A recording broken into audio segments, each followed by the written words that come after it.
Hi hello friends, chill out with Soumya. பொழுது விடிஞ்சு ரொம்ப நேரமாக இருந்துச்சு.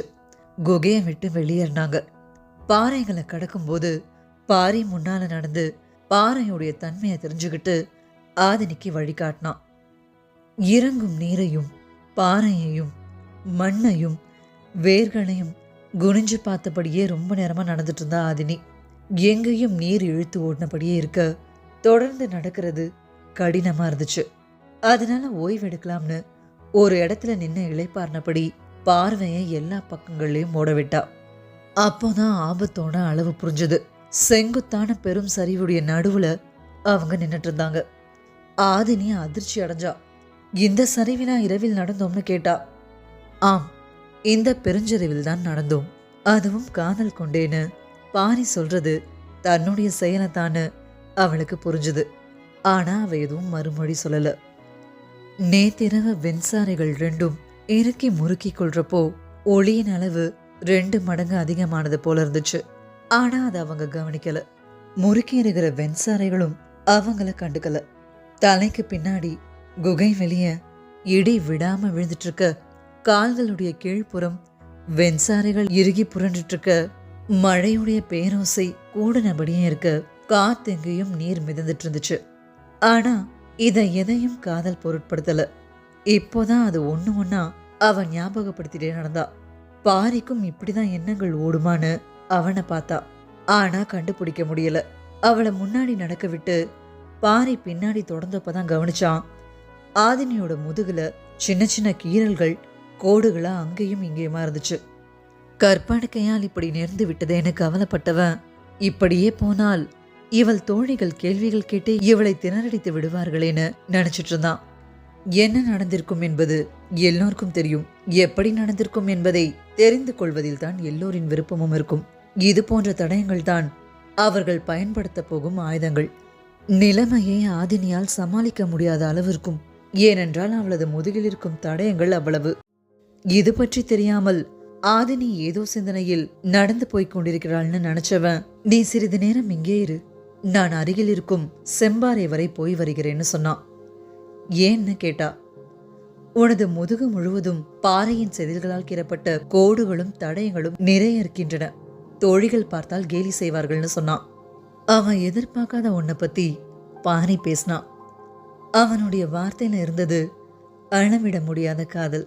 அவன் காமத்தின் தடயங்களை மறைக்க பார்க்கறான். அந்த கணத்தை கற்பனையில கூட அடுத்தவங்க நெருங்க கூடாதுன்னு தவிக்கிற ஒரு ஆணுடைய தவிப்பு தான் காதலுடைய ஆகச்சிறந்த பரிசுன்னு அவளுக்கு தோணுச்சு.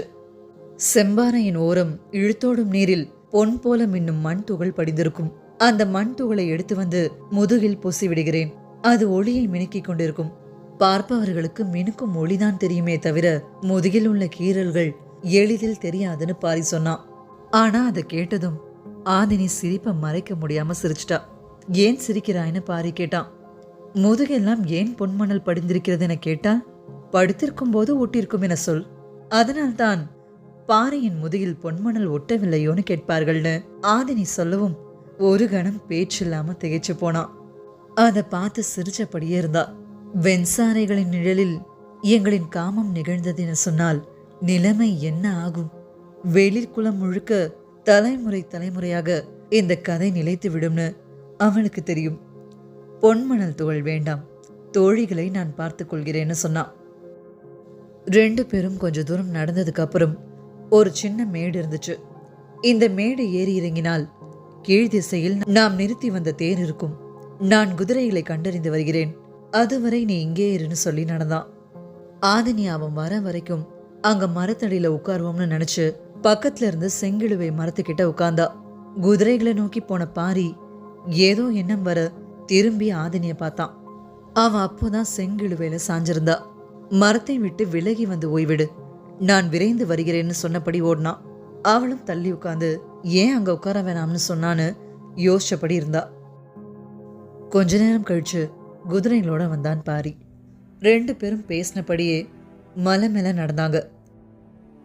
அப்போ கேட்டா, ஏன் மரத்தை விட்டு அகல சொன்னீர்கள்னு. காற்று பலமாக அடிக்க தொடங்கியது.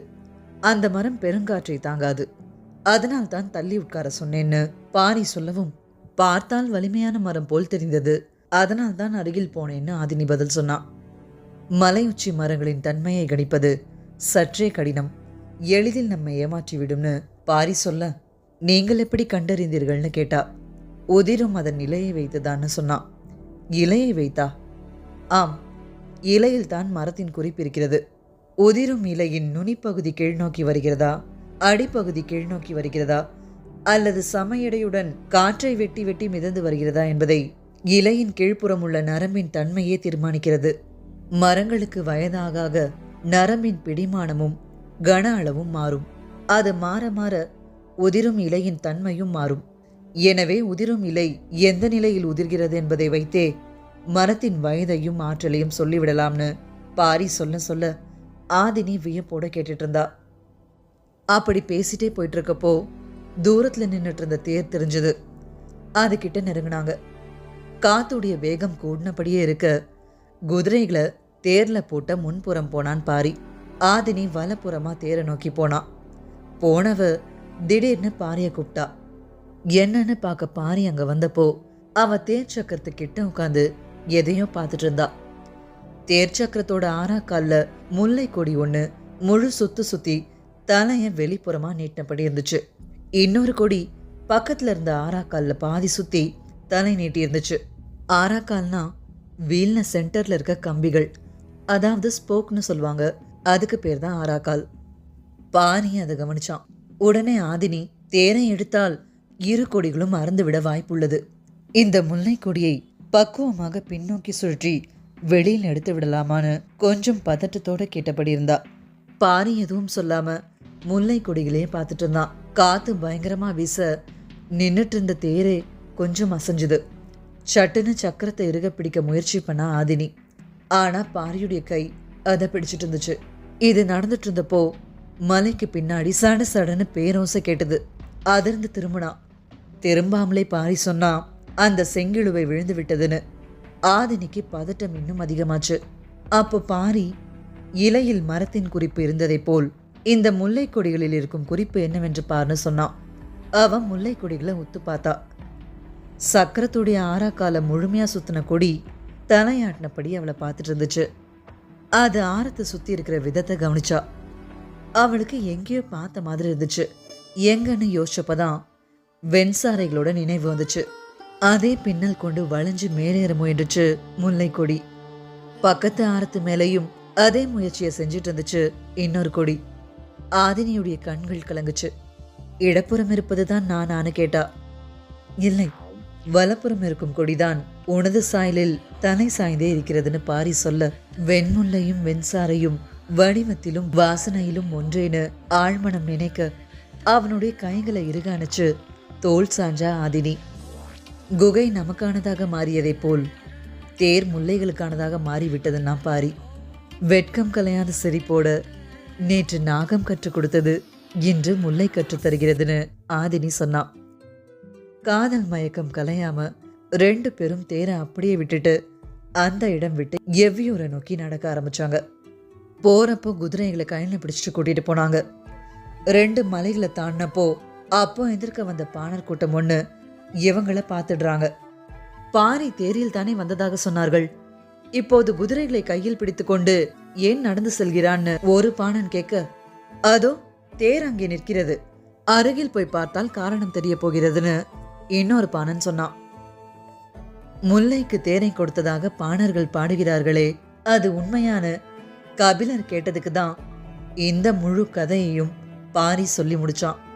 அவன் சொல்லி முடிக்கிறப்போ எல்லாரும் வியப்புல மூழ்கி இருந்தாங்க. முல்லை கொடி பத்தி கேட்ட கபிலரோ ராமணி மரம் பத்தி கேள்விப்பட்டதும் அதிர்ந்து போனார்.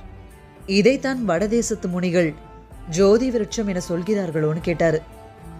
தேக்கனுடைய வியப்பு வேற விதமா இருந்துச்சு. நீயும் மாதினியும் வெண்சாரையை பார்த்தீர்களா? இதுவரை சொல்லவே இல்லையேன்னு கேட்டாரு.